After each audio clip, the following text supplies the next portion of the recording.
Madison Foster slammed both hands flat on the boardroom table, and the room went dead silent. Not because she was angry, because she was blind. And she had just stared down a room full of powerful men, like she could see every single one of their souls. "You think a wheelchair stops me?" she said, her voice low and steady. "Try again."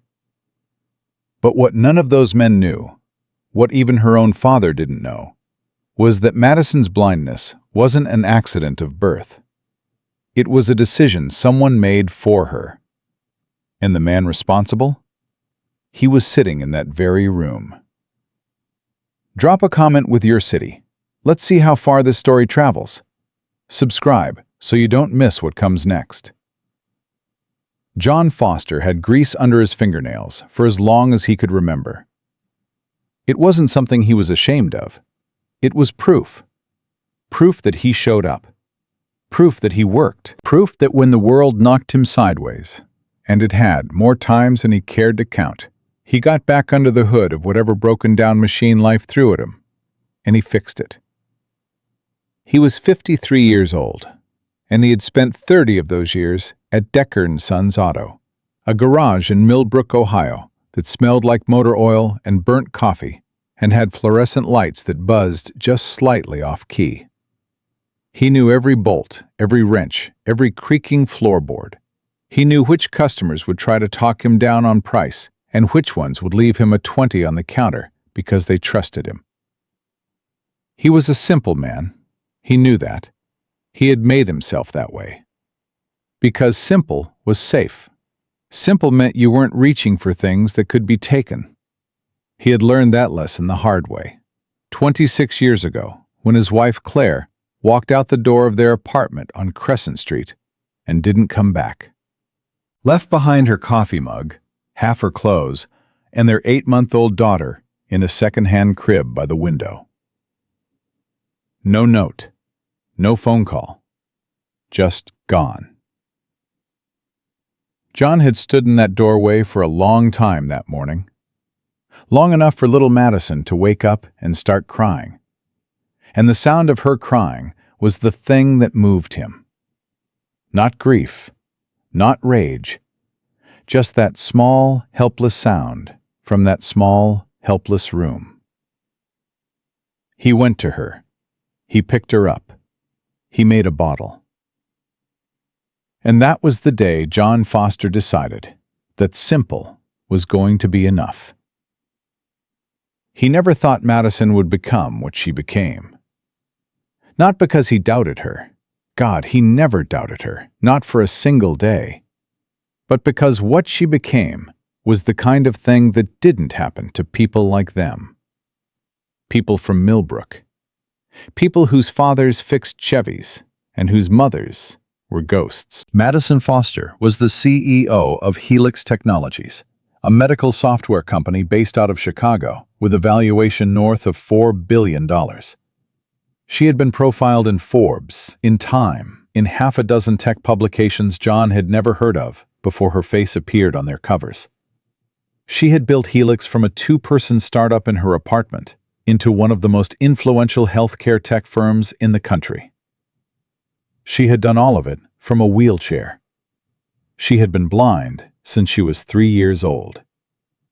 And John, her father, the mechanic from Millbrook, still didn't fully understand how any of it had happened. He understood her. He understood her stubbornness, her refusal to quit, the way she argued with him about everything from football to tax policy at the dinner table. He understood the look she got when she was turning a problem over in her mind, the small tightening around her jaw. But the world she inhabited now, the boardrooms and the conference calls and the legal teams and the press releases, that world was as foreign to him as another planet. He visited when she invited him. He sat at her kitchen island in her apartment on the 42nd floor and drank coffee that cost $12 a bag and watched her work. Watched her navigate her space with the kind of practiced certainty that still amazed him after all these years. She knew where every chair was, every counter edge, every door handle. Her guide dog, a big golden retriever named Ruckus, watched John from his mat in the corner like he was mildly suspicious of anyone who tracked in motor oil. John was proud of her.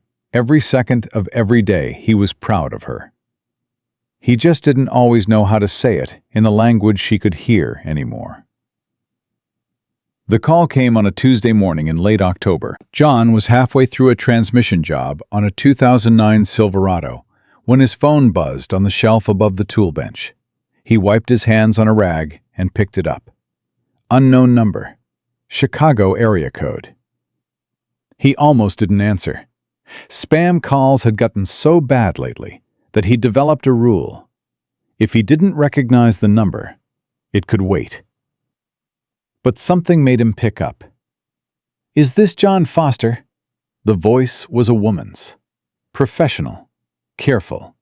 The kind of careful that people use when they're about to say something they've rehearsed. "It is," John said. "Mr. Foster, my name is Dr. Nora Ellison. I'm a neurological specialist at Northwestern Medicine in Chicago." A pause. "I'm calling about your daughter." John set down the rag. "Is she hurt? Is Madison okay?" "She's not in any immediate danger," Dr. Ellison said quickly. "But I need to speak with you directly, in person if possible. What I have to tell you is, it's not the kind of thing I want to do over the phone." "Then tell me what you can tell me over the phone," John said. His voice was flat and even, the voice of a man who had been delivering bad news to himself for decades and knew how to receive it the same way. Another pause, longer this time. "Mr. Foster," Dr. Ellison said carefully, "your daughter came to us 2 weeks ago for a routine consultation. In the course of reviewing her complete medical history, going back to her original diagnosis at age 3, we found some things that were concerning." Concerning how? Concerning in the sense that we believe the original diagnosis may have been incorrect, significantly incorrect. Dr. Ellison's voice dropped slightly. "The condition that caused your daughter's blindness, the condition she was told was permanent and untreatable, we believe it may not have been either of those things." John didn't speak for a moment. Outside the garage, he could hear the traffic on Route 9. He could hear one of the other mechanics, Tommy Briggs, laughing at something in the bay next door. He could hear the buzz of those fluorescent lights, always slightly off-key. "Say that again," he said. "Your daughter may not have needed to be blind," Dr. Ellison said. And now her voice was not careful anymore. It was quiet. And quiet, John had learned, was the register that truth lived in. Not for 23 years. Not at all. He drove to Chicago that same afternoon. He didn't call Madison first. He knew her well enough to know that if he called, she would tell him to wait, to slow down, to let her handle it.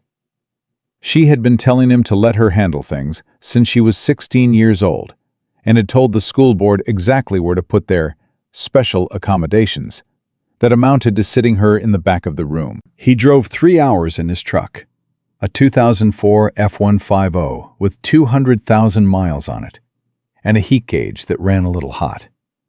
And he thought about the day Madison lost her sight. She had been 3. He remembered it in fragments, the way trauma always arranges itself into something the mind can carry.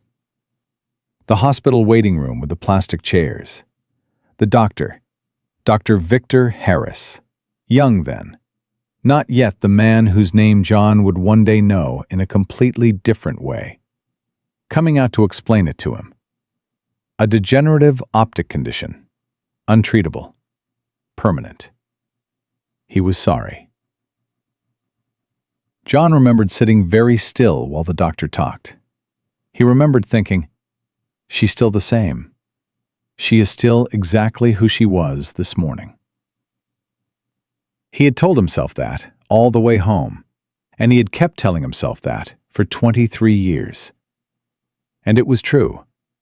Madison was still Madison, blindness and all. Her life was extraordinary. But that wasn't the point, was it? The point was, what if someone had taken something from her that was never theirs to take? Dr. Ellison's office was on the 14th floor of a building that smelled like sanitizer and recycled air. She was a small woman, mid-40s, with reading glasses pushed up on her head and a directness about her that John respected immediately. She shook his hand and pointed him toward a chair across from her desk. "Thank you for coming so quickly," she said. "My daughter doesn't know I'm here," John said. "I want to understand what you found before I talk to her about it. She's going to have questions I can't answer if I don't know the details." Dr. Ellison nodded like she understood that completely. "Then let me start from the beginning." She turned her computer monitor so he could see it, and she pulled up a document that John could tell was a medical record. His daughter's name was at the top. Madison was diagnosed at age 3 with a condition called Leber congenital amaurosis, LCA. It's a genetic retinal disorder, severe early-onset vision loss. In many cases, it is permanent. "That's what Harris told me," John said. "Yes, Dr. Victor Harris, at St. Clement's Medical Center in Dayton." Dr. Ellison clicked to the next page. Here's where the problem begins. LCA is not one single condition. It has multiple subtypes, caused by mutations in different genes. Some of those subtypes are, in fact, untreatable, but others, specifically those linked to the RPE65 gene mutation, have been treatable since 2017 with a gene therapy called Luxturna. She paused. "And the records we obtained from St. Clement's suggest that Madison's specific subtype was never properly identified." John stared at her. "What do you mean, never identified?" "The original genetic panel that was run when Madison was 3 was incomplete. It was a standard panel for the time. 2002, the technology wasn't what it is today. But the records show that the attending physician, Dr. Harris, signed off on the diagnosis of permanent, untreatable LCA without ordering a more specific subtype analysis." Dr. Ellison met his eyes. "Mr. Foster, we ran Madison's genetics 2 weeks ago. Her mutation is in the RPE65 gene." The room seemed to tilt slightly. "You're telling me," John said slowly, "that she has the treatable kind." "I'm telling you that based on every indication we have, yes, she does." "And Harris never ordered the test that would have identified it." John put both hands on the arms of the chair. He was very still for a moment, the way he got when he was working through something mechanical, tracing a problem back through its parts to the source of it. "Would it have mattered in 2002? He said. "If Harris had done the test, if he'd found the right mutation. There was no treatment in 2002. Dr. Ellison was quiet for a beat. "No, the gene therapy didn't exist until 2017. So she would have had to wait until she was 18 at minimum, at which point there would have been years of potential intervention." Dr. Ellison's voice was steady. "Mr. Foster, what I'm telling you is that in 2018, 2019, 2020, when your daughter was in her late 20s, early 30s, there was a viable treatment, and no one contacted her. No one reviewed her case in light of the new therapy. St. Clement's has a legal and ethical obligation to follow up with patients when new treatments become available for their conditions." She let that sit. "That follow-up never happened." "Why not?" "That," Dr. Ellison said, and something shifted in her expression, something careful and deliberate, "is the question you need to ask, Dr. Harris." John walked out of that building into the cold October air of Chicago, and stood on the sidewalk and did not move for a full 2 minutes. He thought about Madison at age 8, learning to read Braille at the kitchen table in their apartment, her small fingers moving across the page with such furious concentration. He thought about the adaptive technology she'd learned to use, the years of school, the years of fighting for accommodations that should have been offered without a fight, the years of other people looking at her and making assumptions about what she could and couldn't do. He thought about the way she moved through the world, confident, precise, brilliant, and how much of that had been built by necessity. A necessity that might have been manufactured by a doctor who didn't do his job. His phone buzzed. "Dad, Tommy texted me. Says you drove to Chicago? Call me." He stared at the text from Madison for a moment. Then he typed back, "Just needed to see the city. I'll come by tonight." "You're a terrible liar," she replied immediately. "Always have been." He almost smiled. He came to her apartment at 6 o'clock. She opened the door before he knocked, because Ruckus had heard his particular footstep in the hallway, and Ruckus had certain opinions about John Foster that were mostly positive, expressed through the kind of full-body wagging that looked like a small earthquake. "Hey, boy," John scratched behind the dog's ears and looked up at his daughter. Madison stood in the doorway in a blazer she'd clearly just come home in, her chair precisely angled, her expression doing the thing it always did when she was reading a room she couldn't see. Chin slightly lifted, head tilted 2 degrees left, processing every sound and every change in air pressure like a human instrument. "You look like you drove here to give me bad news," she said. "I don't know what it is yet," he said honestly. She stepped back to let him in. "That's worse." They sat in her kitchen, coffee made, Ruckus settled at Madison's feet. The Chicago skyline pressed against the windows behind her. 42 floors of city lights. And John thought, not for the first time, that his daughter had built herself a life that looked exactly like what it was. Proof of something extraordinary. "I spoke with a Dr. Ellison today," he said. Madison's expression didn't change, but her right hand moved to the arm of her chair. Just slightly. "I know." "She called me." "I know she called you, Dad. I gave her your number." Madison's voice was quiet. "I asked her to reach out because I didn't know how to start this conversation myself." John looked at her. "You already know what she told me." "I found out 3 weeks ago." Madison turned her face toward the windows, though she couldn't see them. "I've been sitting with it for 3 weeks.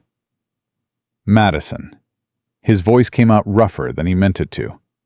"Why didn't you—" "Because I needed to think first." She turned back toward him, and her face was doing something he rarely saw it do, something that looked like it cost her.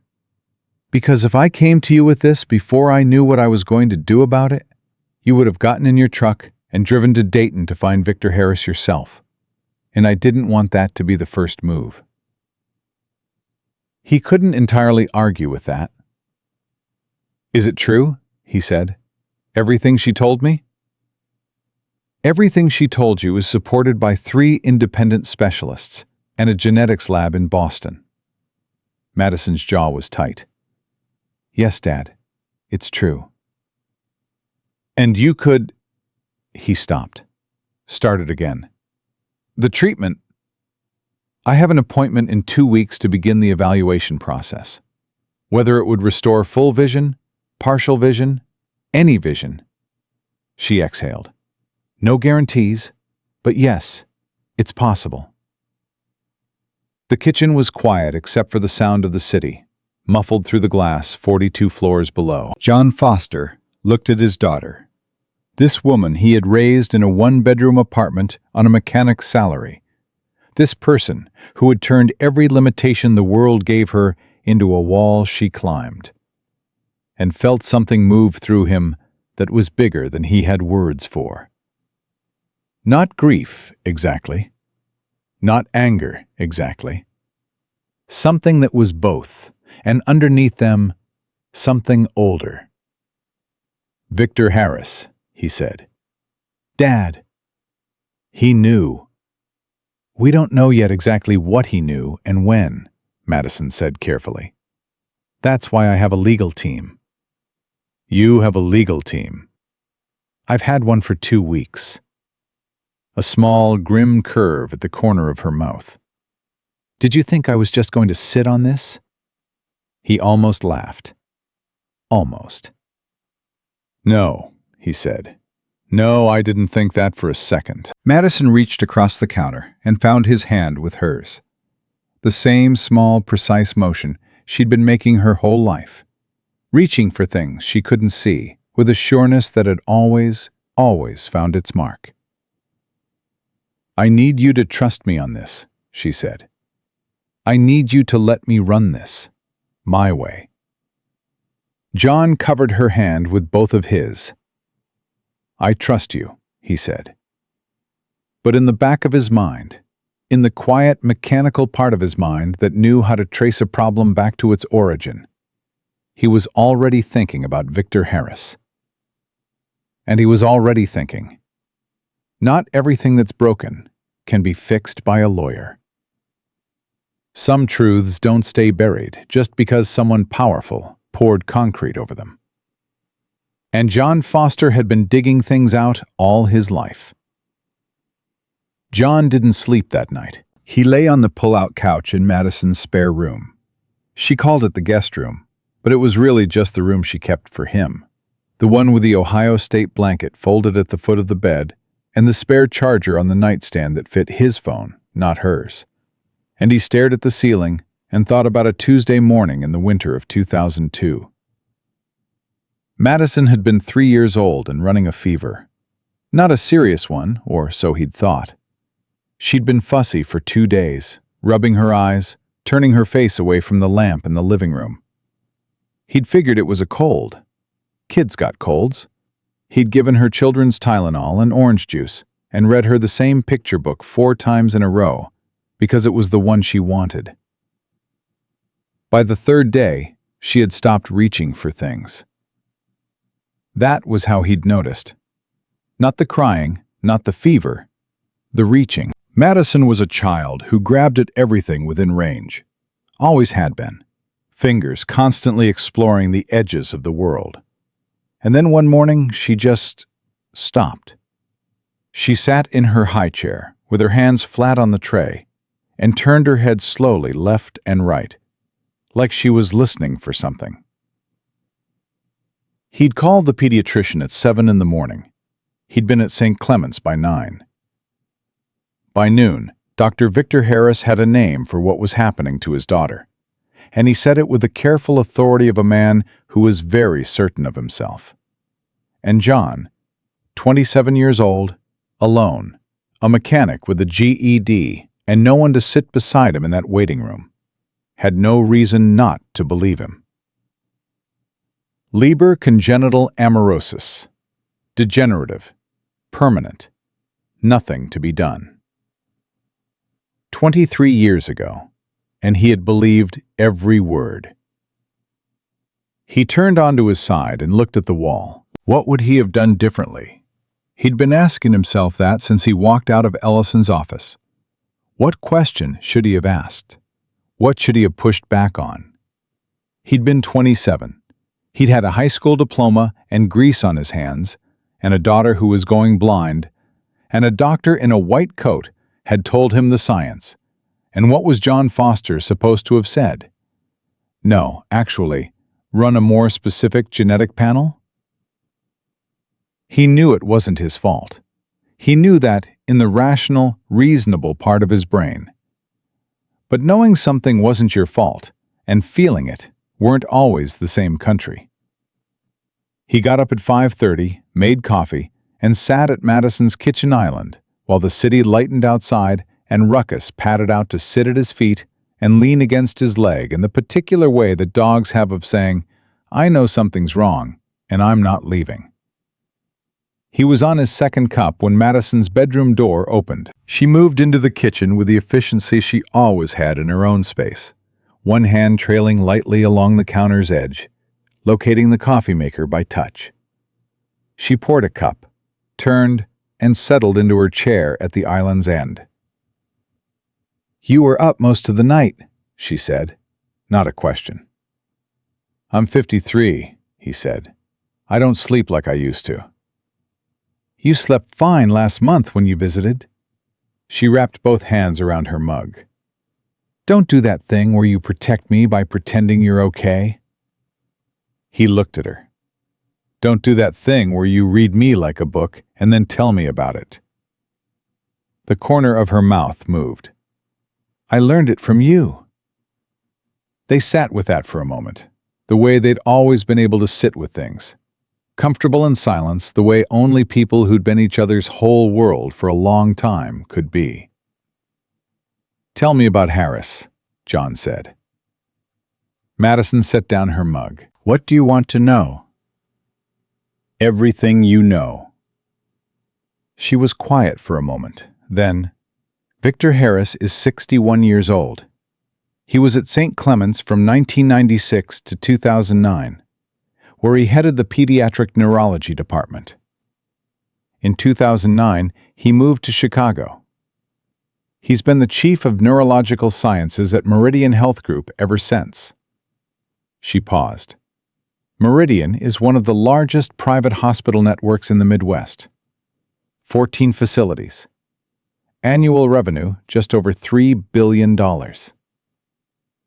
John turned his coffee cup in his hands. "You know a lot about a man you said you have a legal team handling." "I know everything about him," Madison said simply. "I've known everything about him for 2 weeks." She tilted her head. "Did you think I just filed a complaint and waited?" "I think you're your father's daughter," he said. "Which means I don't wait." She leaned forward slightly. "Harris has had 3 malpractice suits in his career. 2 were settled out of court. The third was dismissed. He has a reputation in the medical community as someone who is brilliant and arrogant and not particularly interested in revisiting his own conclusions." "Arrogant," John repeated. His colleagues described him, in depositions from the second malpractice case, as someone who treated second opinions as personal insults. She said it without heat, just as fact, the way she delivered most things that might have entitled her to rage. The case was about a misdiagnosis in a 12-year-old boy, neurological. Harris had identified a condition that turned out to be something else entirely. By the time the error was caught, the window for full treatment had closed. "What happened to the boy?" "He's 24 now, partial function in his left hand." Madison picked up her coffee again. "His family settled for $2.1 million. A non-disclosure agreement was part of the terms." John was very still. "And Meridian covered for him." "Meridian paid the settlement and kept him on staff. He got a title bump 2 years later." Her voice was flat, but there was something underneath it, something that had been sitting there for 2 weeks. "He is a powerful man inside a powerful institution, Dad. And powerful institutions don't survive by admitting their powerful men made mistakes." "So he's been protected." "He has been protected since at least 2014, which is when the settlement was filed. Possibly longer." She set her mug down with the particular precision she always used, setting it in exactly the same spot. But here's where it changes. In 2017, when Luxturna was approved, the gene therapy, Meridian would have received guidance from the FDA and from the American Academy of Ophthalmology to review existing patients who might be candidates for the new treatment. That review was supposed to trigger outreach to patients who had been diagnosed with LCA subtypes that could benefit. And they didn't reach out to you. They didn't reach out to me, and I wasn't the only one. She paused. My legal team has identified 7 other former patients of Harris's from St. Clements and Meridian who were diagnosed with LCA between 1998 and 2010. All of them should have been contacted. None of them were. John pushed back from the island slowly and stood up. He walked to the window and stood there, looking out at the city, though he barely registered it. 7 people, he said, that we know of so far. He knew about the therapy. He knew about the review obligation. And he did nothing. John turned around. That's not negligence anymore, Madison. That's not a young doctor who made a mistake in 2002 with limited technology. That's a choice, Madison said quietly. Yes, that's what we believe.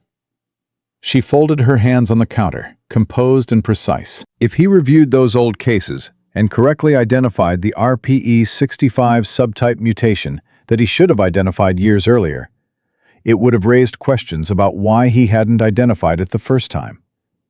It would have opened the door to everything he'd been protected from. Her voice didn't waver. So it is our belief, and we are building the documentation to prove it, that Victor Harris made a deliberate decision not to flag those patients, to let sleeping diagnoses lie. John heard what she was saying. He heard it all the way down to the bone. He let you stay blind, John said, to protect himself. Madison didn't answer right away. She lifted her chin slightly, the way she did when she was deciding how much of herself to show. That's what we intend to argue, she said. He came back to the island and sat down again. He looked at his daughter. Really looked at her. The same way he'd looked at her 1,000 times in 1,000 ordinary moments, and always found himself slightly undone by the fact that she existed, and that he'd had anything to do with making her. "How are you doing?" he said. "Not the legal strategy. You. How are you doing?" She was quiet for a moment. A real moment, not a strategic one. "I'm angry," she said. "I've been angry since the second I understood what Ellison was telling me. Not sad. I expected sad. I was prepared for sad. But angry. And the anger is—" She stopped. "It's clean. That's the only word I have for it. It's not messy. It doesn't make me want to cry. It makes me want to move." "Good," John said. "Is it?" "Best fuel there is," he said, "as long as you're steering." She almost smiled at that.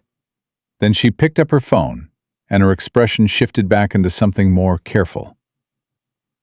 "There's something else," she said. John waited. "Harris knows I know." She set the phone down. "My attorney, Rachel Voss, sent a formal letter to Meridian's legal department 4 days ago. Notification of intent to file. Standard procedure." She paused. "Yesterday morning, I received a call from a man named Paul Crenshaw. He's the head of external affairs at Meridian. He was very polite, very warm. He expressed deep concern about my situation. Said Meridian takes all patient welfare matters extremely seriously. Said he'd like to arrange a meeting at my earliest convenience." "To offer you money," John said. "To offer me money," Madison agreed. "Before this gets to a courtroom, before the other 7 names become public, before anyone starts asking questions about what Victor Harris knew and when." "And what did you tell Crenshaw?" Madison looked in his direction, and even though she couldn't see him, the look had a quality to it that he recognized. It was the same look she'd had at 8 years old, when the school librarian had told her the Braille materials were backordered, and she'd have to wait.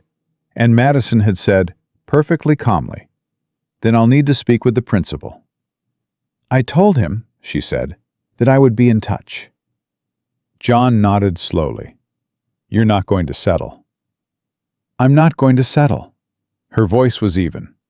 not for any number they can write on a check.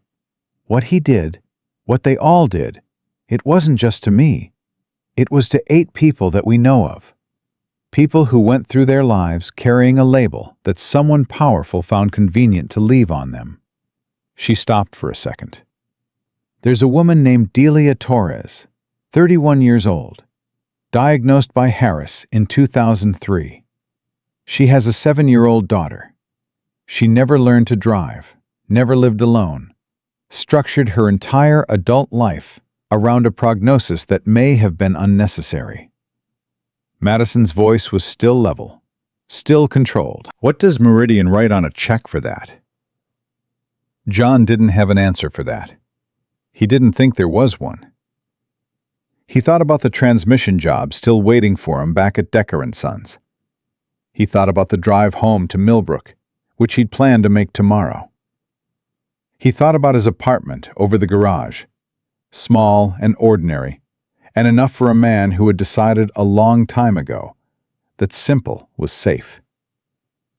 And then he thought about a 61-year-old man in a corner office in Chicago who had looked at his 3-year-old daughter and made a choice, and then decades later made another choice, and who had never once had to sit in a waiting room and be told that someone's mistake had changed everything. "I want to meet him," John said. Madison's expression didn't change. "No. Not to do anything. I just want to—" "Dad," her voice was firm. "I know what I just want to means when you say it. And the answer is no. If you walk into Harris's orbit right now, it gives Meridian exactly what they need to muddy the water. Angry father, emotional confrontation, and suddenly, the story isn't about systematic negligence. It's about a heated, personal dispute." He knew she was right. He knew it. "Then what do you need from me?" he said. "I need you to stay," she said. "Not because I can't handle this. I can handle this. I need you to stay because—" She stopped again. This time the stop was different. This time it cost something. "Because for 3 weeks, I have been the CEO of a $4 billion company, and the plaintiff in a major malpractice case, and the subject of medical evaluations, and I have been very competent about all of it." She reached across the counter and found his arm the way she always found things, directly, without hesitation. "And I haven't been your daughter for any of it. I need to be your daughter for a little while." John put his hand over hers. He didn't say anything right away, because some things needed a second before they went through language. "I'm not going anywhere," he said. She nodded once.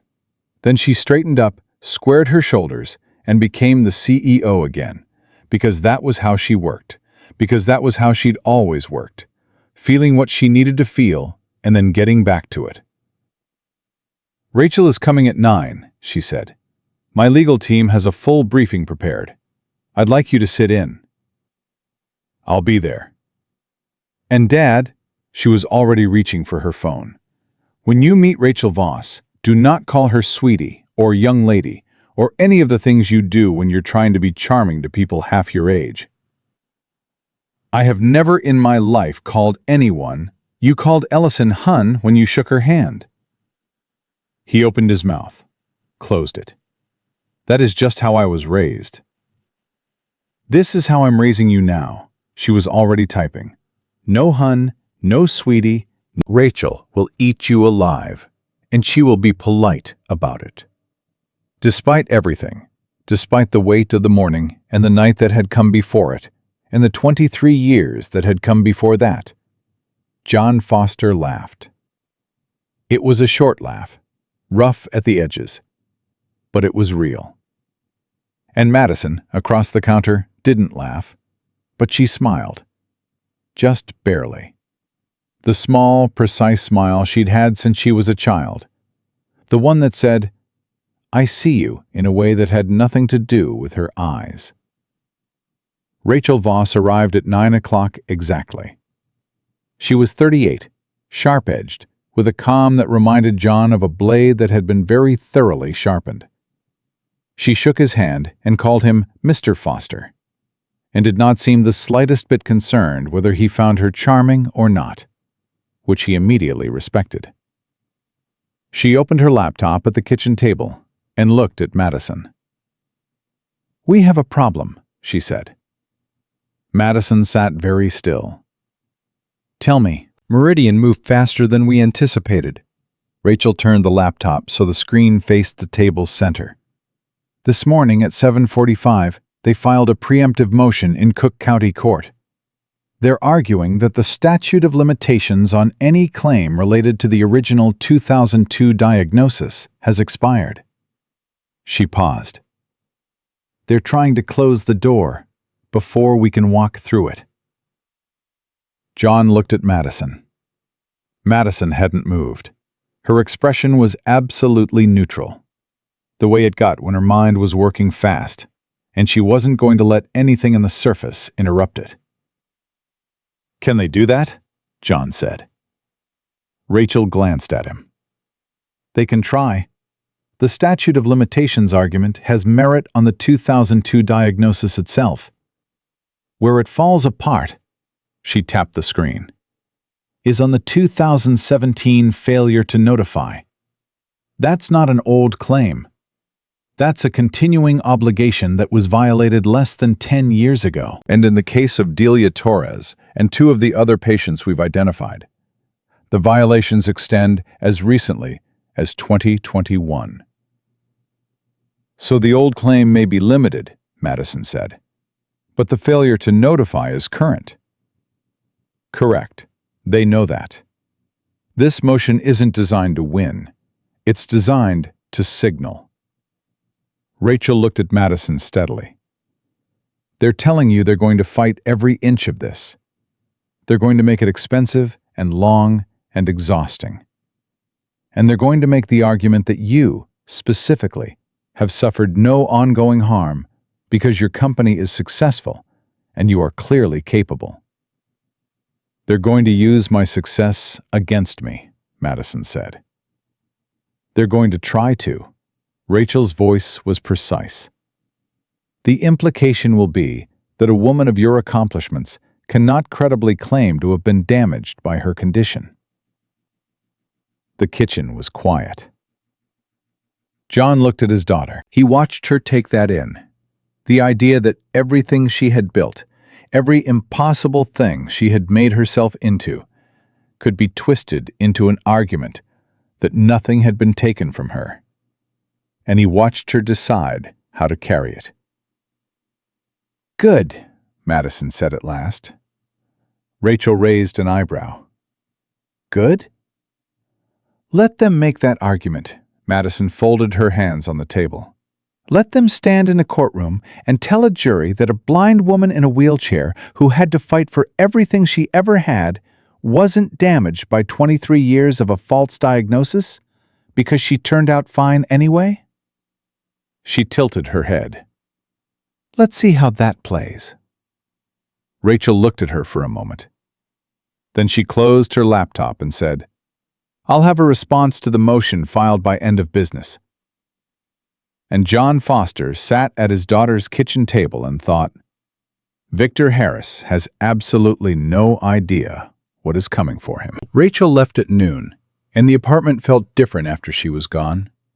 Smaller somehow, the way a room feels when the business part of the conversation is over and what's left is just the people in it. Madison was on a call within 10 minutes, her voice dropping into that register she used for work, precise and authoritative and slightly faster than her regular speech, like her mind shifted into a higher gear when the professional world was on the other end of the line. John washed the coffee cups and put them away and tried not to listen. Not because he wasn't interested, but because he understood instinctively that she needed to be able to do that part without him watching. He ended up in the guest room with his phone, scrolling through search results he probably shouldn't have been searching for. Victor Harris, MD, Meridian Health Group, Chief of Neurological Sciences, The photograph on Meridian's website was the kind of professional headshot that cost more than John made in a week. Harris was 61, but looked younger. Full head of gray hair, the kind of jaw that suggested someone who had always been told he was distinguished. He was smiling in the photo. Not warmly. The smile of a man who had agreed to smile. John studied that face for a long time. He tried to remember if he'd ever actually looked at Victor Harris 23 years ago. The memory was so compressed by time and grief that it had flattened into impressions rather than images. White coat, clipboard, the practiced cadence of a man delivering difficult news he had delivered many times before. He hadn't looked at Harris the way you look at someone who might be wrong. He'd looked at him the way you look at someone who has information you need, which is a completely different thing. He put the phone face down on the mattress and stared at the ceiling. He thought about what Madison had said.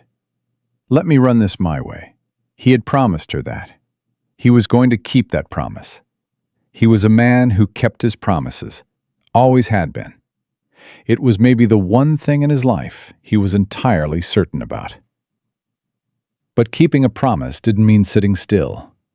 It just meant being careful about where you moved. He picked the phone back up and made a call that had nothing to do with Victor Harris. It rang twice. "Hey, stranger." The voice was warm and a little rough. The voice of a woman who'd smoked for 15 years and quit, and never entirely lost the texture of it. "Hey, Carol." John leaned back against the headboard. Carol Briggs was Tommy's mother, 70 years old, retired from nursing. 30 years at St. Vincent's in Dayton, the last 10 in the patient advocacy department. She had known John since he was 20, and she had fed him dinner at her kitchen table more times than he could count during those early years when he was raising Madison alone and barely keeping his head up. "What's wrong?"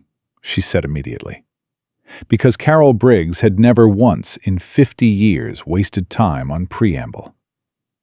"I need to ask you something about medicine," he said.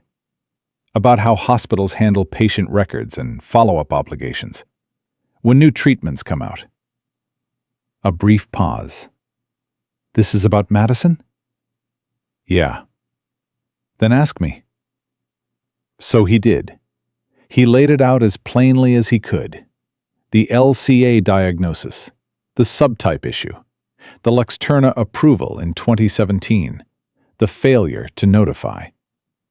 He was careful with the details. He left out Harris's name. When he finished, Carol was quiet for a moment. "John," she said, "what you're describing, the obligation to review and notify patients when a relevant new treatment becomes available, that's not a gray area. That's not a matter of professional opinion or institutional discretion. There are explicit guidelines. The Joint Commission, the AMA.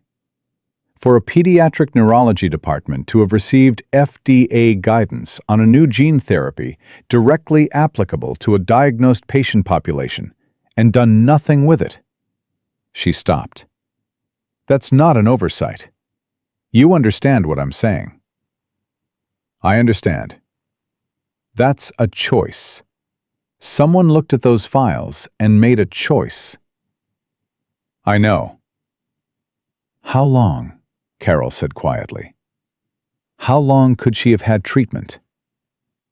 "We don't know exactly yet, but the therapy was approved in 2017. She's 30 now." The silence on Carol's end had a weight to it. "Oh, honey." "Don't," John said. Not harshly, just firmly. "I don't need... I'm not in that place right now. I'm in the other place." "The place where you want to drive somewhere and do something inadvisable?" "The place where I'm being very careful not to do that," he said. "Good." Carol's voice was steady again. "Good. Because what Madison needs right now is her father in her corner, not in a jail cell for assault." A pause. "What can I do?" "You have contacts. From your advocacy years, people who know the patient notification system, the reporting structures, people who might know how a failure like this gets documented or buried. You're thinking there's a paper trail. I'm thinking there's always a paper trail, John said, even when someone tries to hide it. Because systems create records, and records don't disappear. They just get misfiled. Carol thought about that for a moment. I know a woman at the Illinois Department of Public Health. Retired, but she knows where the bodies are buried, if you'll forgive the phrase. I can make some calls. Quietly, John said. John Foster, I was doing quietly before you were born. I'll be in touch. He hung up and felt, for the first time since Tuesday morning, like he was actually doing something. It wasn't much. It was one phone call to a retired nurse in Dayton. But it was a thread, and John had spent his whole life learning that if you found a thread, and you pulled it steadily, and you didn't let go, eventually, the whole knot came loose. He went back out to the kitchen and found Madison off her call, Ruckus's head in her lap, her hand moving slowly through the dog's fur in the absent, repetitive way that meant she was thinking hard about something. How'd the call go? He said. It was my board chair, she said. Gerald Marsh. He'd heard through his own channels that Meridian filed a motion this morning. She paused. He's concerned. John got himself a glass of water. Concerned about the case or concerned about you? Concerned about Helix. She said it without bitterness, just accuracy. Gerald is a good man, but he thinks in quarterly reports. He's worried about the optics of his CEO in a prolonged legal battle with a major health institution. What did you tell him? I told him that Helix's mission is improving healthcare transparency and accountability, that standing publicly behind a case about medical negligence and patient rights is not a liability for a healthcare technology company. It's a brand statement. She tilted her head. He needed 20 minutes to come around to that. Did he come around? He's Gerald. He'll come around by Friday and then act like it was his idea. She almost smiled. But it reminded me that I have about a 10-day window before the press figures out what's happening. Once Meridian's motion becomes public record, someone is going to connect the dots. Are you ready for that? I'm going to be. She sat up slightly straighter. Rachel thinks we should get ahead of it. Control the narrative before Meridian can spin it. Meaning what? Meaning an interview. One of the major outlets. She's suggested the Tribune or the Times. A long-form piece about the case, about the other patients, about what the failure to notify actually means for people whose diagnoses were never re-examined. Madison folded her hands. Put a human face on it before Meridian can reduce it to a legal dispute between a corporation and a disgruntled plaintiff. John turned his water glass in his hands. You're going to go public. We're going to go public. She said the we deliberately. If you're willing. Rachel thinks the father-daughter element matters. The story of who we are, where we came from, what it actually cost. That's the part that makes people understand why this isn't just about money. He thought about that. He was not a man who sought attention. He had spent his whole life very deliberately in the background of things, keeping his head down, doing the work, being the support structure for someone else's extraordinary. Whatever you need, he said. It might get uncomfortable. For you, I mean. They'll want to talk about our lives, the early years, how we managed. I managed by showing up, John said simply. That's not complicated. She nodded. Then she said, more quietly, There's something I need to tell you about the evaluation. He set down the glass. The treatment evaluation. I had the first session last week, before I told you any of this. She was choosing her words carefully, more carefully than usual, which meant what was underneath them mattered to her in a way she hadn't fully processed. They ran imaging, reviewed the genetics results, spoke with a specialist at Johns Hopkins who has done Lux-Turner procedures on patients in my age range. And Madison was quiet for a moment. And she said the retinal tissue degradation is significant. 23 years of a condition that was progressing without intervention. There's damage that can't be undone. John said nothing. He waited. She said there is still potentially functional tissue, that a response to the therapy is possible, but she was careful to manage expectations. Madison's jaw was tight. She said the window we're discussing, if this had been identified at 17, 18, even 25, the outcome projections would have been very different. But now, she said maybe. Not yes, not no, maybe. She said the word like it was something she was still deciding how to hold. She said there's a chance of partial restoration, enough to perceive light, shapes, possibly more. Or it may not respond at all. She won't know until we try. When would you try? If I decide to proceed, I could be scheduled within 6 weeks. She paused. If I decide to proceed. John heard that. You're not sure. I've been blind for 27 years, Dad. She said it plainly, the way she said most true things. My life is built around my life. The way I navigate, the systems I use, the way I process the world. It's not a limitation I'm working around anymore. It's just how I am. She was quiet for a second. The idea of changing that it's not a simple yes, even if it could work, even if it worked perfectly. John didn't say what he was thinking, which was that she should do it, obviously, that the chance of seeing even shapes and light was worth any disruption to systems and navigation, that he wanted his daughter to see him. He didn't say any of that because it was what he felt, not what she needed. What would help you decide? He said instead. She considered that for a long moment. Talking to Delia Torres, she said. He hadn't expected that. One of the other patients. She's my age. Her situation is similar. She knows about my case. Rachel reached out to her family when we began building the coalition. Madison turned her face toward him. She's angry. She has every right to be. But she's also... Rachel says she's been researching the therapy obsessively for weeks. She wants to know if it might work for her. She paused. I think talking to her would help me understand something about my own decision that I can't get to from the inside. Then talk to her, John said. I'm going to. She reached for her phone. She's coming tomorrow. John nodded slowly.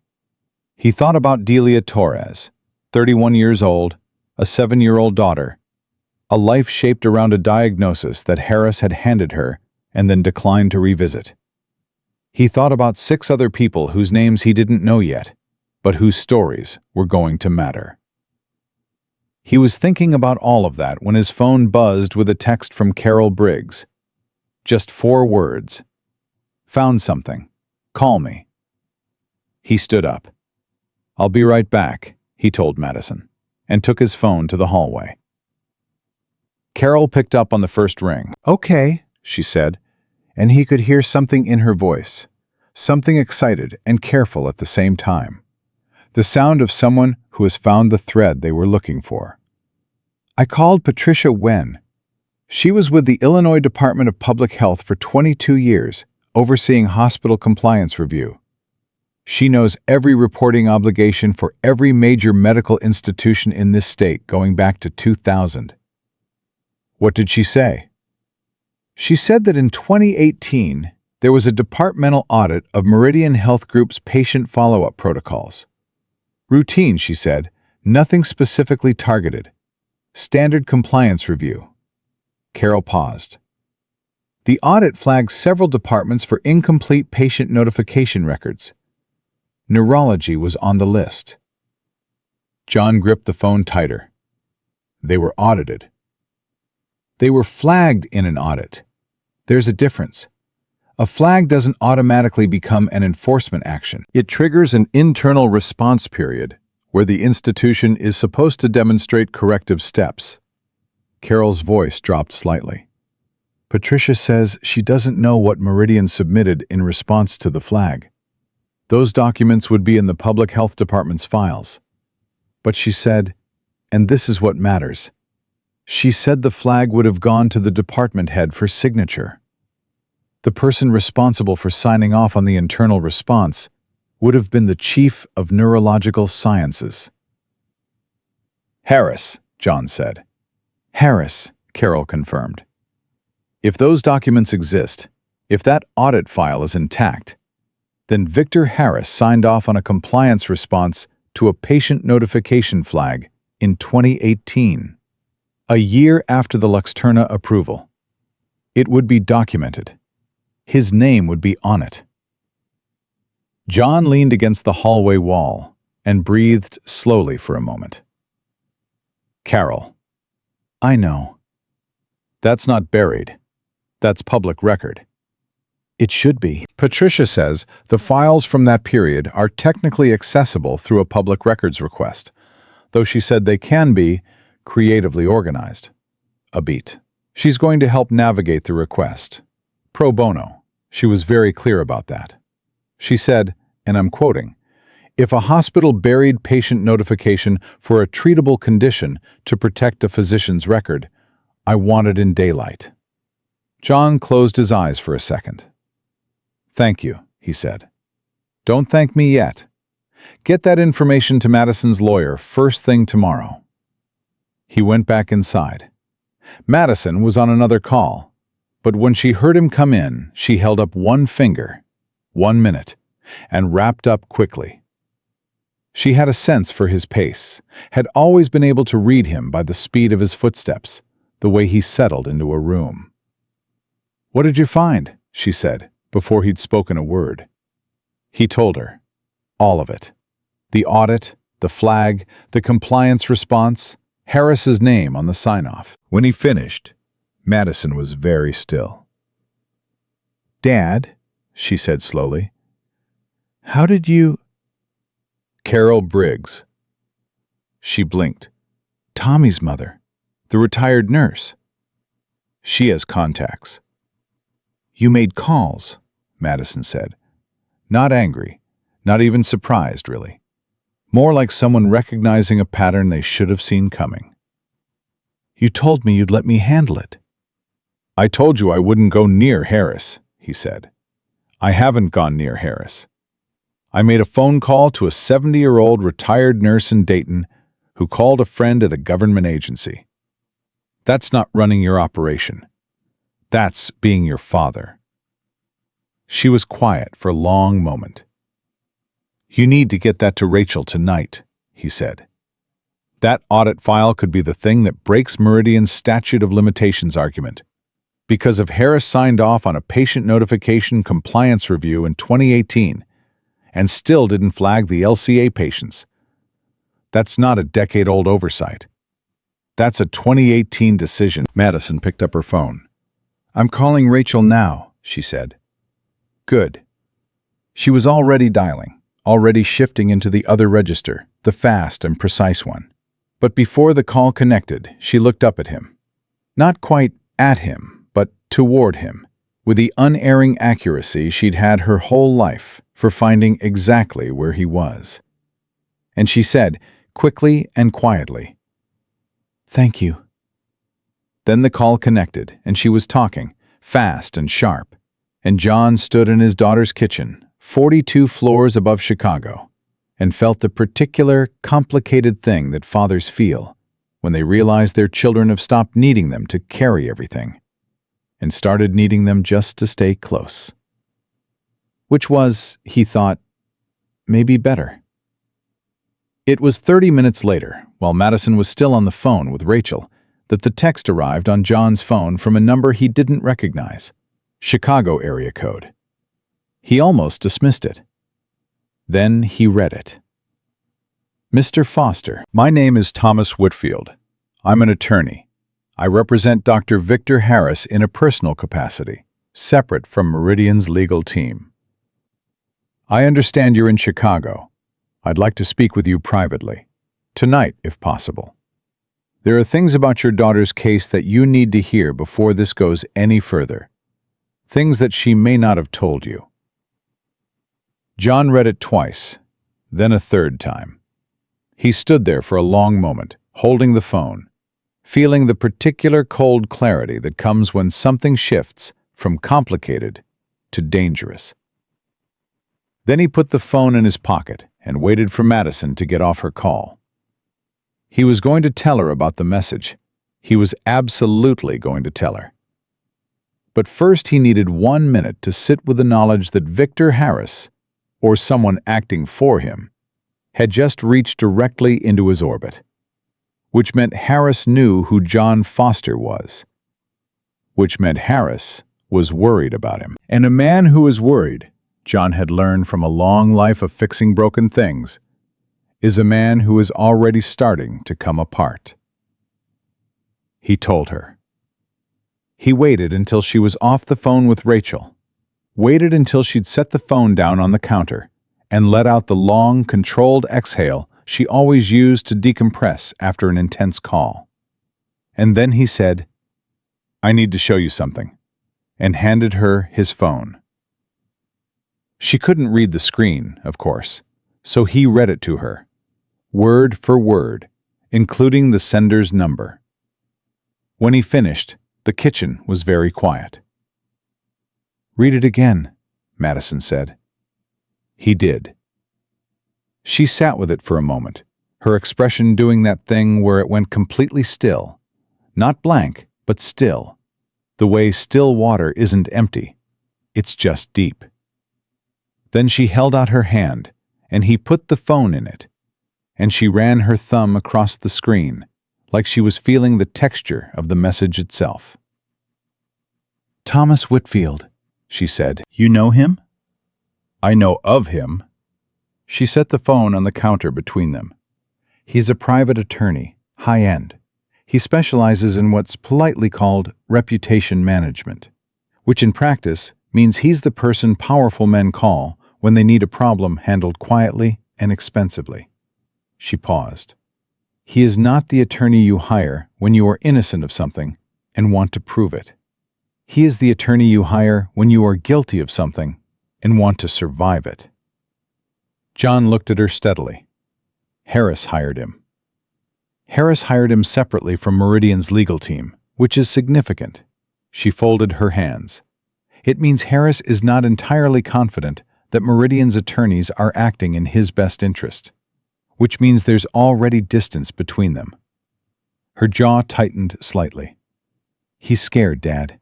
Harris is scared and he's moving sideways, away from his institutional protection." "He wants to talk to me," John said. "Not to you, not to Rachel, to me."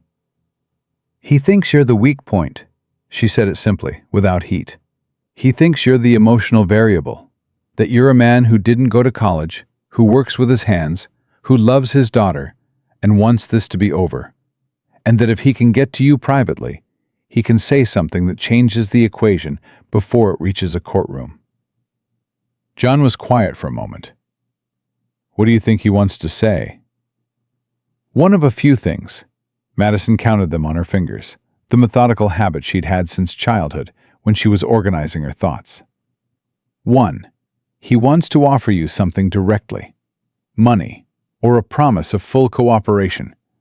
Something that might make you encourage Madison to settle. 2. He wants to threaten something. Imply that prolonged litigation will damage your daughter's reputation or her company. 3. She paused. He actually has information he believes changes the picture. Something he thinks I've hidden from you or haven't told you. Is there anything you haven't told me? She looked toward him, direct and unflinching. No. He believed her. He had always been able to tell when Madison was lying, because she was bad at it. Not because she lacked intelligence, but because she fundamentally found dishonesty inefficient, and therefore never practiced it enough to get good at it. "You're not going to tell me not to go," he said. "I'm going to tell you exactly what I think you should do," she said. "And I'm going to trust you to make your own decision. Because that's the deal, isn't it? That's always been the deal with us." "Tell me." "I think you should go," she said. "I think you should sit across from whatever Whitfield has to say, and you should listen, and not react, and not commit to anything. And then you should come back here and tell me every word." She leaned forward slightly. "Because right now we're building a case on documentation, on records and audits and compliance filings. What we don't have is human testimony from anyone inside Harris's world. If Whitfield is reaching out, if Harris is scared enough to reach out, there's a chance that conversation produces something we can't get from a file cabinet." "You want me to go as a source," John said. "I want you to go as my father," she corrected, "which is exactly what Harris thinks you are. Let him think that." She held his gaze. "Just don't let him be right about it." He picked up the phone and typed a response to Whitfield. "I can meet at 8. Tell me where." The reply came in under 2 minutes, with an address. A restaurant in the Gold Coast. Of course it was. John put the phone in his pocket. "I'll be back by 10. "I know." She was already reaching for her own phone, already dialing Rachel to tell her what was happening. Before he reached the door, she said, without looking up, "Dad." He stopped. "He's going to try to make you feel like this is your fault," she said quietly. "That's what men like him do. They find the thing you already blame yourself for, and they lean on it." She paused. "Don't let him." John stood in the doorway for a moment. "I love you, kid." "I love you too," she said. "Now go find out what he's afraid of." Thomas Whitfield was already at the table when John arrived. A corner booth, good sight lines, private. He was 60, lean, with the cultivated ease of a man who had spent decades in rooms where money and reputation were the only currencies that mattered. He stood and shook John's hand and had a drink already ordered for him. Bourbon, which John hadn't asked for, but drank anyway because it gave him something to do with his hands. "Thank you for coming, Mr. Foster," Whitfield said. "I'm here," John said. "What do you want to say?" Whitfield smiled slightly, like he appreciated the directness. "I'll be frank with you. Dr. Harris is a man who has spent 40 years in medicine. He has made contributions to pediatric neurology that are—" "What do you want to say?" John repeated. Not a question this time. Whitfield recalibrated. He set down his drink. "Dr. Harris is prepared to provide your daughter's legal team with full access to his personal clinical notes from the original 2002 diagnosis. Not Meridian's records. His own. The handwritten notes that document his reasoning at the time." He paused. "Those notes will show, clearly, that the decision he made in 2002 was entirely consistent with the diagnostic standards of that period. The technology to identify the specific RPE65 subtype was not standard of care in 2002. He was not negligent." "I never said he was negligent in 2002, John said. Something shifted in Whitfield's expression, just slightly. "The lawsuit.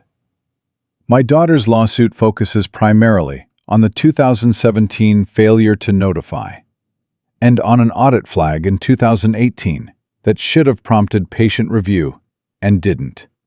John watched Whitfield's face. "You know about the audit. That audit was a routine compliance review that Dr. Harris signed off on. in his capacity as Chief of Neurological Sciences, after the Luxturna approval, after he had a documented obligation to flag patients in his history who might benefit from the new therapy. John kept his voice level, even, the way he'd learned to talk to customers who were about to argue about a repair bill. Calm and factual and immovable. That's not a 2002 issue, Mr. Whitfield. That's a 2018 issue, and it has his name on it. Whitfield was quiet for a moment. He picked up his drink and turned it in his hands. "You've been doing research," he said. "My daughter raised me to pay attention." "Your daughter?" Whitfield's tone shifted. This was the pivot, John realized. This was what he'd really come to say. "Mr. Foster, your daughter is a remarkable woman. I mean that without any condescension. Her accomplishments are genuinely extraordinary, which is precisely why I want you to consider something." He leaned forward slightly. "The narrative she is building, that her blindness robbed her of opportunities, that her life was diminished, that narrative is in direct tension with the life she has actually lived. Defense counsel is going to stand before a jury and point to Helix Technologies, to the Forbes covers, to the $4 billion valuation. And they're going to say, this woman was not limited. This woman succeeded at a level that most sighted people will never reach." "I heard you were going to try that argument," John said. "It's not an argument. It's a fact." "It's a manipulation," John said quietly. "You're taking everything she built and using it to say nothing was taken from her. But here's what you're leaving out." He turned his bourbon glass once. "What could she have built if she'd had the chance to try? You want to point at what she made from what she was given. I want to know what she would have made if nobody had taken anything from her in the first place." He met Whitfield's eyes. "That's what a jury is going to think about when they look at her." Whitfield was very still. "Dr. Harris is not a villain," he said, finally. "I want you to understand that. He is a human being who made decisions under the constraints of his time and his information." "He made a decision in 2018, John said. "I keep coming back to that. Whatever you say about 2002, and I'm willing to believe a young doctor in 2002 did what he knew how to do, 2018 is different. In 2018, he had a new treatment, an audit flag, and a list of patients. And he chose." John looked at him steadily. "I need you to tell me why. Not for the lawsuit. For me. Why did he choose not to tell those people?" Whitfield was quiet for a long time. And in that silence, something happened that John hadn't expected. Something in the man's face that looked almost like discomfort. Not legal calculation, not strategic adjustment. Something older and less managed than that. "There was concern," Whitfield said carefully, "that reviewing those old cases in light of the new therapy would raise questions that the institution was not prepared to address. Questions about whether the original diagnoses were correctly subtyped?" "Yes." "Questions that would point back to Harris?" A pause. "Among others." "So Meridian knew," John said. "Not just Harris. Meridian knew that a review would open doors they didn't want opened." Whitfield didn't answer. He didn't have to. The silence was the answer. John leaned back in the booth and looked at this man, this expensive, careful man who had come here to offer something, or take something, or redirect something, and understood what was actually happening. "He didn't send you here to settle," John said slowly. "Or to threaten, did he?" Whitfield was still. "He sent you here because he wants out from under Meridian," John said. "He's been their man for 20 years, and now they're moving to protect themselves, and he's not sure anymore that their protection includes him. Something passed across Whitfield's face, something that confirmed it without him saying a word. What happened in 2018 wasn't Harris alone, John said, the pieces moving into place the way they always did when he had enough information to trace the problem to its source. Someone above him at Meridian was aware of the audit flag. Someone above him made the call to bury the patient notification review. And Harris went along because he was told to, or because it was easy, or both. He paused. But now that there's litigation, Meridian is going to let the decision-making sit on the Chief of Neurological Sciences, because that's where the documented responsibility is. And Harris is looking at being the only one who pays for something that involved people above his pay grade. Whitfield picked up his drink and took a careful sip. I can neither confirm nor deny the specifics of institutional decisions at Meridian, he said. You don't have to, John said. I just need you to understand something. He leaned forward. If Harris has information about who above him at Meridian knew about the audit flag, about the decision not to notify patients, that information is worth a great deal more to my daughter's case than anything he could offer in a settlement. And if he's willing to provide it, that changes his position significantly. In the litigation, in the public narrative, everywhere. Whitfield looked at him for a long moment. You came here as a mechanic from Ohio, he said. There was something almost like respect in his voice. And you are distinctly not that. I'm exactly that, John said. I just know how to trace a fault back through a system. He left 2 20s on the table for the drinks and stood up. Tell Dr. Harris that my daughter's attorney is Rachel Voss. He knows the number. He buttoned his coat. And tell him to think about the difference between being the man who buried the truth and being the man who finally brought it up. He walked out into the Chicago night and stood on the sidewalk and breathed for a moment. His hands were steady. That surprised him slightly. He would have expected them to shake. He called Madison on the way back to her building. How'd it go? She said. She sounded like she'd been awake and alert and waiting, which he knew she had. Harris is thinking about flipping on Meridian, John said. Or Whitfield is thinking about it on his behalf, which is the same thing. A pause. Say that again? He said it again. All of it. He walked back through the entire conversation, every word he could remember, keeping his voice low in the back of the car. When he finished, Madison was quiet for so long that he said, You still there? I'm here, she said. I'm thinking. He waited.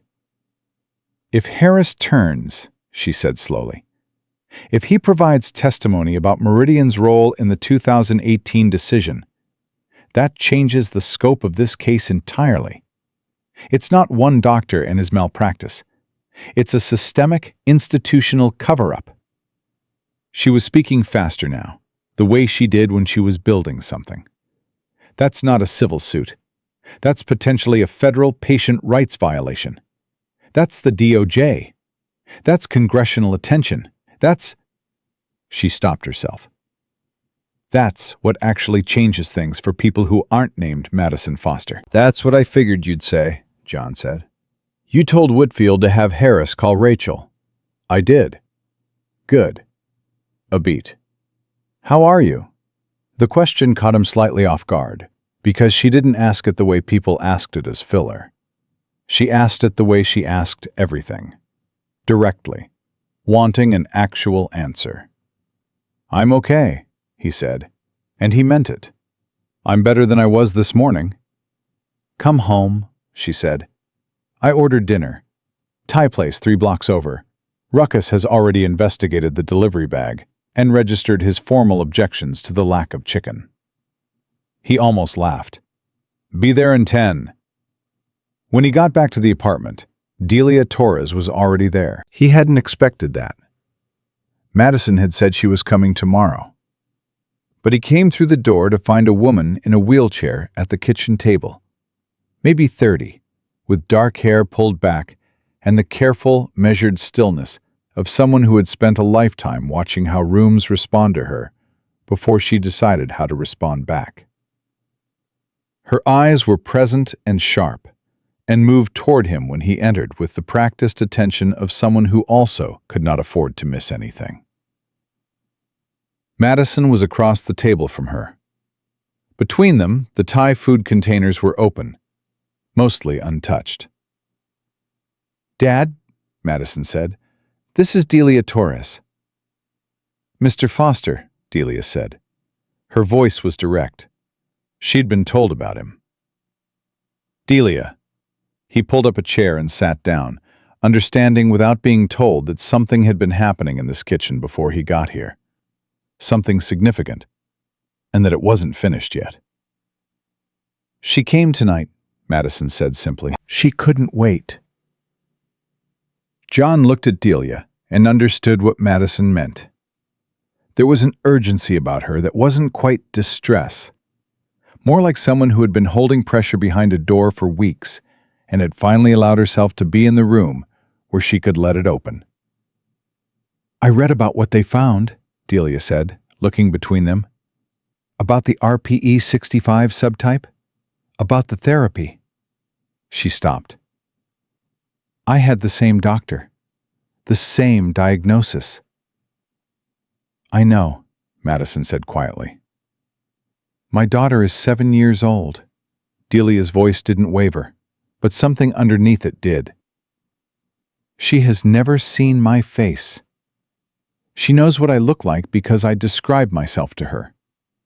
She touches my face sometimes when she wants to understand something." She pressed her lips together for a second. "I never questioned the diagnosis. I never had reason to. Harris was the expert. I was 22, and I didn't know what questions to ask." "None of us did," Madison said. "But you're doing something about it," Delia said, "and I need—" She stopped, started again. "I need to know if it's worth hoping for someone like me, not just for someone with your resources and your doctors. Because I've been on the internet for 3 weeks, reading everything I can find about Luxturna and RPE 65 and people my age who tried it, and I need someone to tell me the truth about what I'm walking into." The kitchen was very quiet. Madison reached across the table, not quite to Delia's hand. She stopped short, leaving the gesture open, letting Delia decide. And Delia reached the rest of the way, which told John something about both of them. "I can't tell you it works," Madison said. "I don't know yet. I haven't done it yet either." Delia looked at her. "You haven't?" "No." Madison's voice was measured. "I have a decision to make, the same one you have." "I thought—" Delia stopped. "You seemed so certain. About the case, about everything." "I'm certain about the case," Madison said. "I'm still figuring out the rest." She paused. "But I'll tell you this. Whatever I decide, whatever you decide, we deserve to decide it ourselves. Not because a doctor decided for us 20 years ago that it didn't matter." Delia was quiet for a moment. Then she turned to John, with the directness people sometimes use when they need an answer from someone they don't know yet. Because strangers can sometimes say the truth more easily than people you've had time to love you. "Do you think she should do it? The treatment?" John looked at his daughter. He looked at this woman across the table who had a 7-year-old daughter and a life built under the same false ceiling. "I think," he said carefully, "that the two of you are the only people in this room qualified to answer that question. And I think the fact that you're here, together, tonight, talking about it, that's a better start than either of you had 20 years ago." Delia held his gaze for a moment.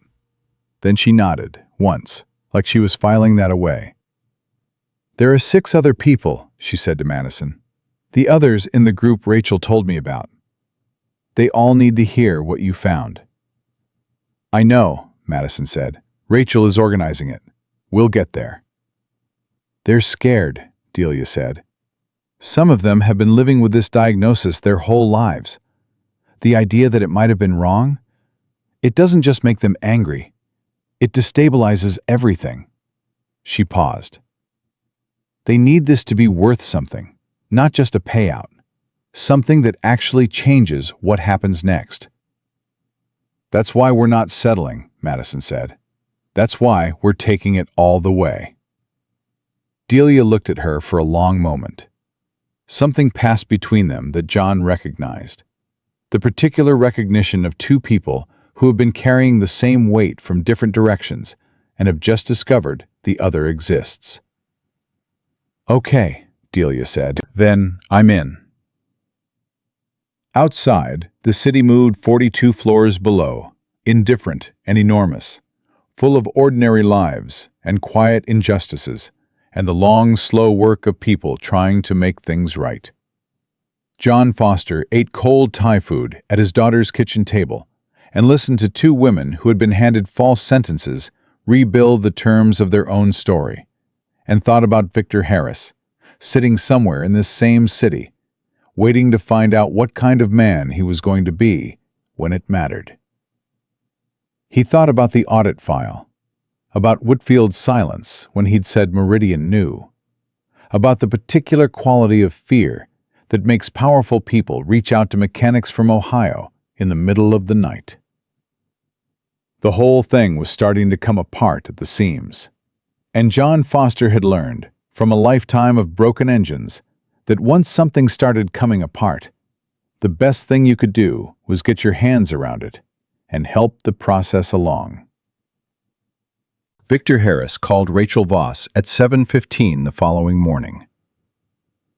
Madison was still in her room when it happened, but John was up, on his second cup of coffee, when Madison's phone lit up on the counter, and she appeared from the hallway 40 seconds later, moving fast, already reaching for it, already knowing by the ringtone that it was Rachel. She put it on speaker without hesitating. John stayed where he was and didn't move. "He wants to meet," Rachel said. No preamble. "Harris. He wants a sit-down. His personal attorney, Whitfield, reached out to me at 6 this morning. Harris is prepared to provide a voluntary statement regarding Meridian's internal response to the 2018 audit flag, including the names of the executive leadership team members who were present at the meeting where the decision was made not to initiate patient notification review." Madison set both hands flat on the counter. "There was a meeting," she said. "Apparently there was a meeting," Rachel said. "Harris says he has documentation, emails, internal memos. He retained copies when Meridian began what he describes as a process of quietly repositioning accountability in his direction." "He kept receipts," John said from across the kitchen. "He kept receipts," Rachel confirmed. "The man is 61 years old. He's watching his institution prepare to sacrifice him. And he has been in medicine long enough to know that the only currency that matters when everything goes sideways is information." A brief pause. "He's not doing this out of conscience. I want to be clear about that. He's doing this to survive. But the information is real. Whitfield sent me a sample document this morning as a demonstration of good faith. It is an internal email from October 2017. It includes the name of Meridian's chief medical officer, a man named Robert Alderman, explicitly directing department heads not to initiate proactive patient outreach related to the Luxturna approval until a, quote, legal and financial risk assessment had been completed. The kitchen was very quiet. John watched Madison's face. She was doing the still, deep water thing. Processing. Organizing. He watched her take the information apart and put it back together in a different order. Alderman knew in 2017 she said finally. Before the audit flag. Before 2018. He knew the moment Luxturna was approved that there was a patient notification obligation, and he pumped the brakes on it pending a risk assessment. Rachel's voice was controlled, but John could hear something underneath it. The particular vibration of a lawyer who has just watched the walls of a case expand in every direction. Madison, this isn't one doctor's malpractice anymore. I know what it is, Madison said. I'm going to need you to stay very calm about what I'm saying next. I am very calm. I know, I'm saying it for my benefit. A beat. I got a call last night from an attorney at the Department of Justice, Civil Rights Division. They've been monitoring the filing. When Meridian moved on the statute of limitations, it triggered a flag on their end. Apparently, there have been other inquiries about Meridian's patient notification practices in the past 2 years that never individually rose to the level of federal involvement. The combination of this case with the information from the audit, and now, potentially, a documented directive from executive leadership. Rachel paused. They want to open a parallel investigation. Madison didn't speak for a moment. Then she said, quietly and precisely, how many patients are we talking about, across all of their facilities? If the directive came from aldermen in 2017 and applied system-wide, we don't know yet. Potentially hundreds. The DOJ has the resources to find out. John put down his coffee cup. He did it slowly and deliberately because he needed something to do with his hands that wasn't putting them over his face. Tell them yes, Madison said. I'm going to need board approval before I can formally... I'll have Gerald on the phone within the hour. Tell them yes. Her voice was steady and absolute. This is what we came for, not the settlement. This. After Rachel hung up, the kitchen held a particular silence that had a texture to it. Not empty, but full. The way silence is when something has just shifted on an axis, and the world is still recalibrating. Delia Torres had stayed the night in Madison's second guest room. She appeared in the kitchen doorway now, having heard enough of the call to understand the shape of it. Her expression doing something complicated that moved through shock and landed on something harder and more purposeful. Federal, she said. Federal, Madison confirmed. Delia was quiet for a moment. Then she sat down at the table and said, I need to call my sister. She was diagnosed at the same facility. Different condition, different doctor. But if the directive was system-wide... Call her, Madison said. Then call Rachel. Give her every name you know. John watched Delia reach for her phone and thought about the 7 names that had become 8, and how 8 was going to become something much larger, and how that larger number, however it finally counted out, had been invisible for years, because no single person had yet had the standing or the resources to make it visible. He thought about a 61-year-old man in a corner office who had sat with that invisibility and found it convenient, and about the men above him who had manufactured it deliberately. He went to the window and stood there for a while, not because there was anything particular to see, but because he needed the city, its indifferent, enormous, continuing aliveness, to remind him that this was real, that it was happening, that the thing he had driven 3 hours in a truck with a finicky heat gauge to understand was not something he'd misread. Behind him, he heard Madison on the phone with Gerald Marsh, her board chair, laying it out in the concise, authoritative language she used when she wasn't asking permission, just reporting a decision that had already been made. He heard Gerald say, Madison, we should discuss the risk exposure. And he heard Madison say, Gerald, our company builds tools for healthcare transparency. This is the moment when we either mean it or we don't. I mean it. Do you? There was a pause, and then Gerald said, quietly and without further argument. Yes. Do what you need to do. John smiled at the window. He couldn't help it. The meeting with Harris happened 4 days later, in a conference room at Rachel's firm, on the 23rd floor of a building in the Loop. Rachel had negotiated the terms carefully. Harris would provide a full voluntary statement in exchange for his personal cooperation being noted in any future DOJ proceedings, without any guarantee of immunity, which Rachel had been clear about. What Harris got was the opportunity to be the man who came forward, rather than the man who was dragged. Whitfield brought him in through a side entrance. John knew this because he was in the lobby when it happened, not by arrangement, but because he'd driven Madison to the meeting and wasn't going upstairs. This was her room, her process, her moment. And so he sat in the lobby with a terrible cup of vending machine coffee and his phone and waited. He had been waiting for about 40 minutes when the elevator opened and a man walked out who was not going the right direction to be leaving the building. He stopped when he saw John. And John looked up and recognized, from a website photograph on a 14-year-old cell phone, the face of Victor Harris. Harris looked older in person than in the photo. His hair was the same distinguished gray, but his face was carrying something it hadn't been carrying in that headshot. The specific weight of a man who knows what is about to happen to him and has moved past the stage of fighting it. He stopped a few feet away. The lobby was quiet. The receptionist was on a call. They were, essentially, alone. John stood up. Harris looked at him for a moment. He seemed to be deciding something. Then he said, "Mr. Foster." "Dr. Harris," John said.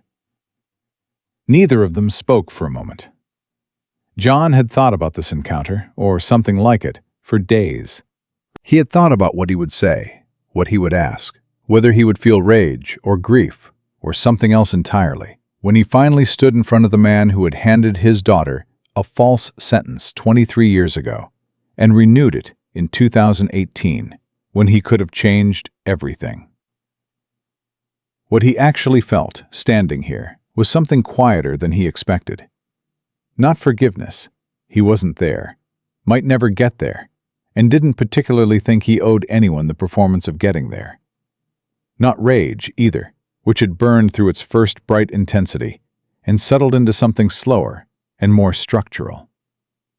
What he felt was the clear-eyed recognition of someone looking at the source of a problem after the work of fixing it was already underway. "I want to ask you something," John said. "Just one thing. Not for the lawyers. For me."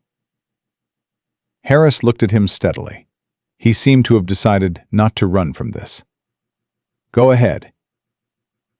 "In 2018, when you signed off on the compliance response to the audit flag," John kept his voice even, "did you think about the people on the list? Specifically? Did you think about them as people?" Harris was quiet for a long time. "No," he said finally. And to his credit, if credit was the right word for it, he said it plainly, without lawyering it. "I thought about them as a problem." John nodded once. "That's what I needed to know," he said. He sat back down. Harris moved toward the elevator that led to the parking garage, and John did not watch him go, because there was nothing more to see there. The man was going upstairs to tell the truth, finally, and too late. And that was the most and the least of what he had to offer. John drank the rest of his terrible coffee and looked at his phone and waited for his daughter. She came down 2 hours later. Rachel was beside her, and Delia was just behind, and the three of them had an energy about them that John recognized. The specific, serious aliveness of people who have just done something that cannot be undone. Madison found him in the lobby by the sound of his particular stillness, What she understood was a thing she could actually track, and she came directly to him and said, "It's done." "He gave you everything?" "Everything. Emails, memos, notes from the 2017 meeting where Alderman directed the freeze on patient notification. Names of every executive who was in that room." She sat beside him. "Rachel is transmitting the documents to the DOJ contact tonight." "And the case?"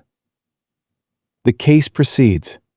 The statement doesn't settle anything. It expands everything." She said it with a quiet fierceness that was familiar to him, the sound of someone who has been building toward a moment and is now standing inside it.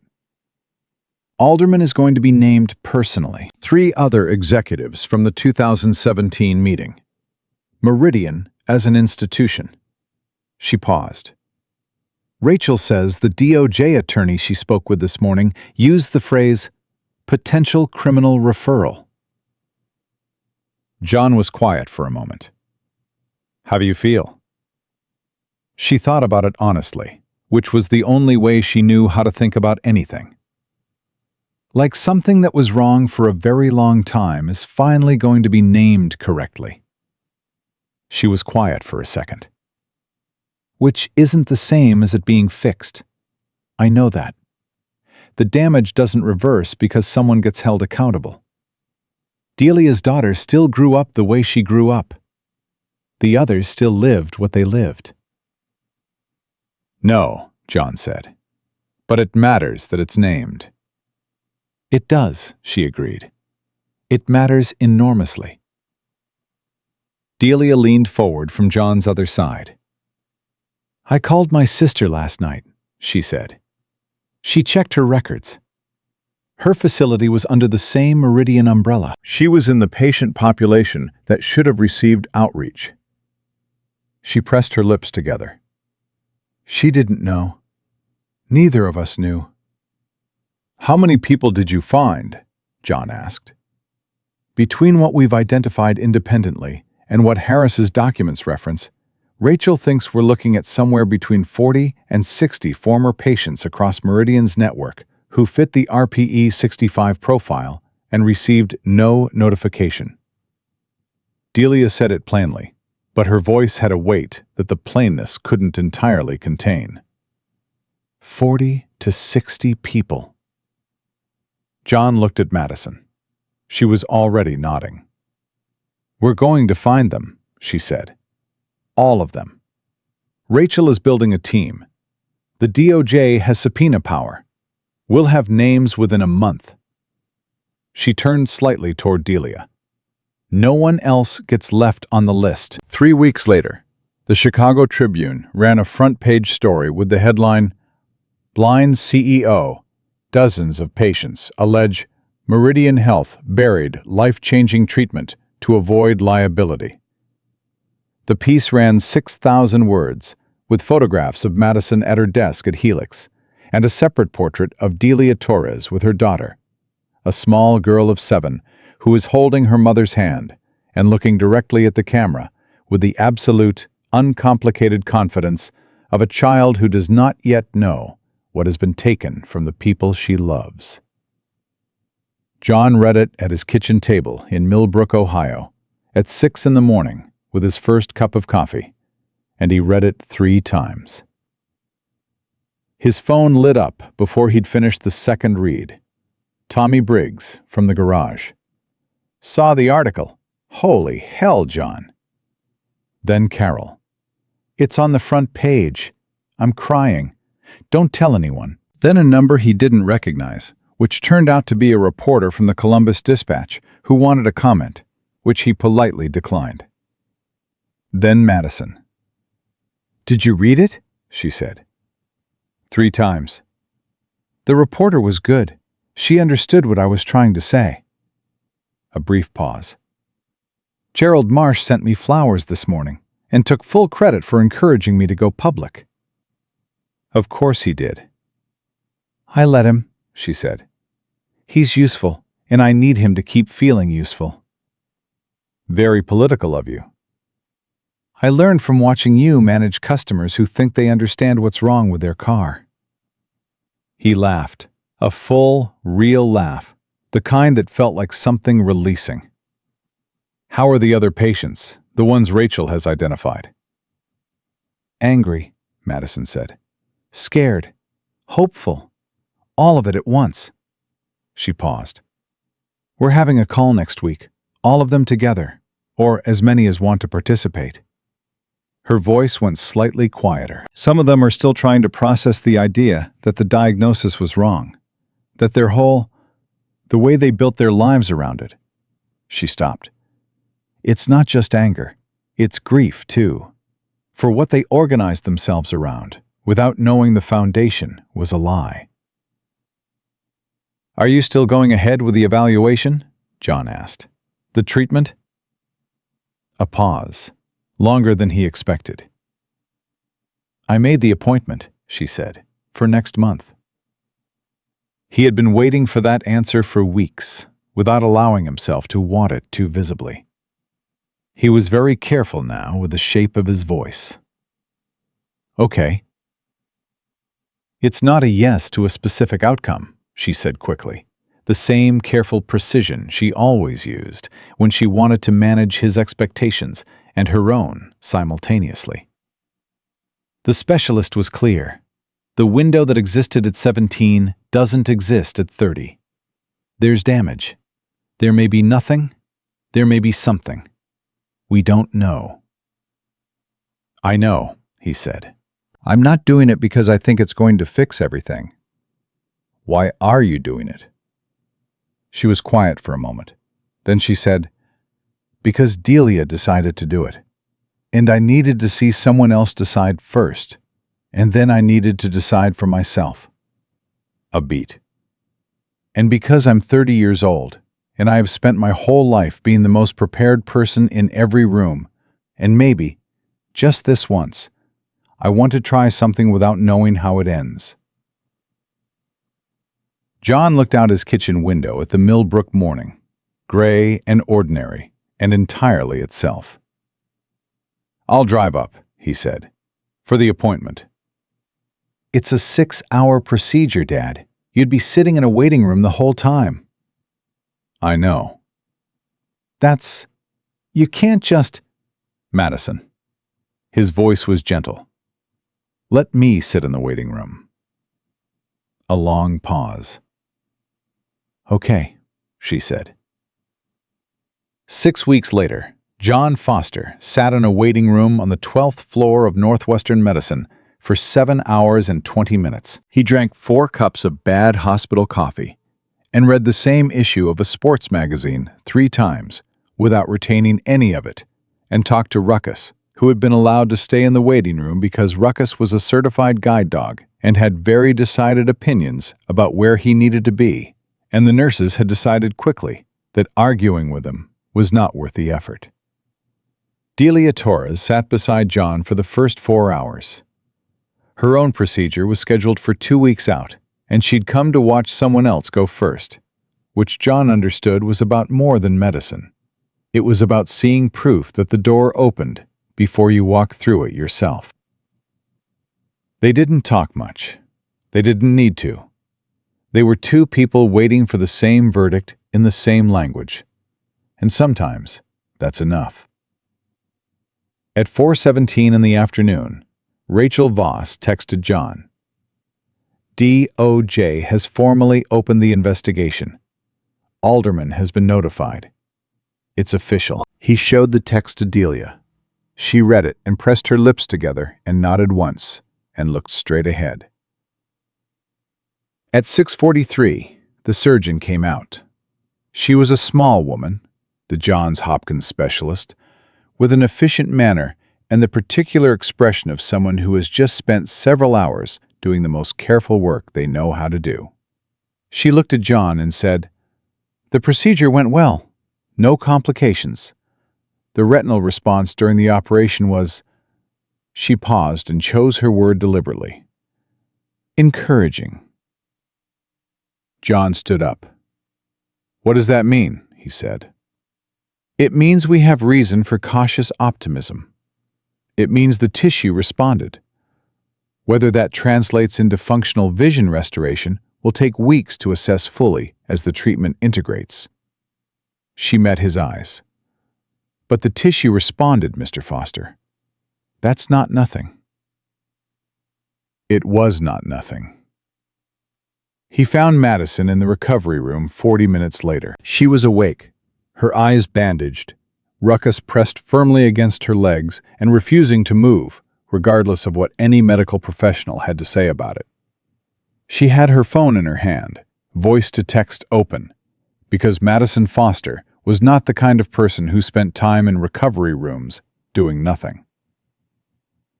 "Dad," she said, when she heard him come in. "Hey, kid." He sat down next to her bed.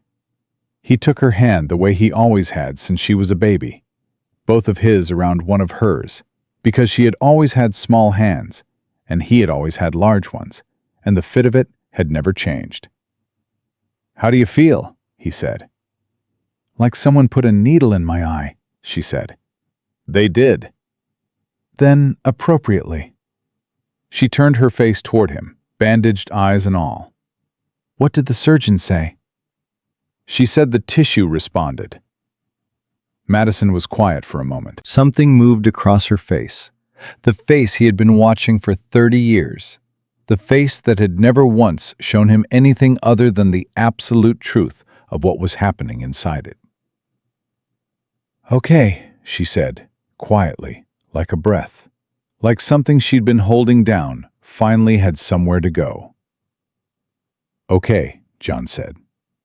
He held his daughter's hand in that hospital room while the Chicago afternoon turned toward evening outside the window she couldn't yet see, and thought about every waiting room he had ever sat in, every hour he had spent being the one steady thing in the vicinity of something he couldn't control.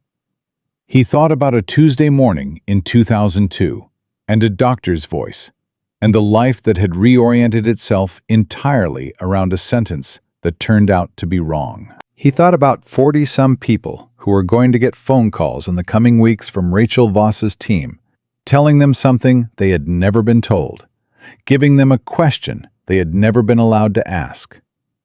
He thought about Delia Torres's 7-year-old daughter, who might one day look at a photograph of her mother's face and understand something new about what the word loss contains.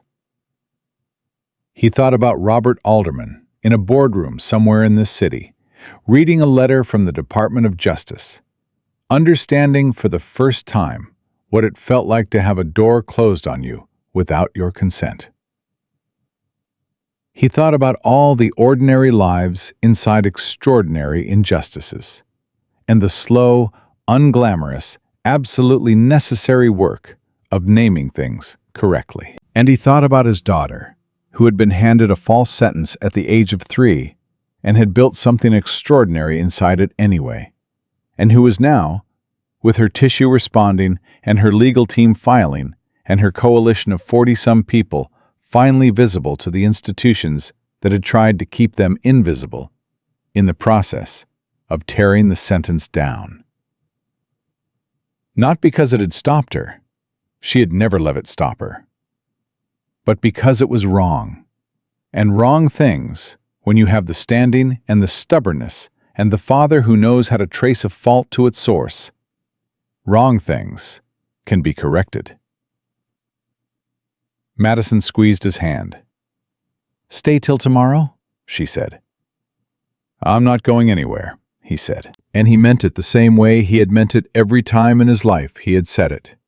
Not as a comfort, not as a platitude, but as a plain and simple fact about a plain and simple man who had decided a long time ago that showing up was the one thing he would never stop doing. Some people change the world by being extraordinary. Some people do it by staying. John Foster stayed. And because he stayed, Madison Foster had someone in her corner when the world finally had to answer for what it had taken from her. Not just a father, but a witness, a mechanic who understood that broken things don't fix themselves, that the work is patient and precise and necessary, and that the only way anything ever gets right is if someone decides to get their hands around it and refuses to let go. That was the whole truth of it, and the truth, once named clearly and completely, does not go back into the dark.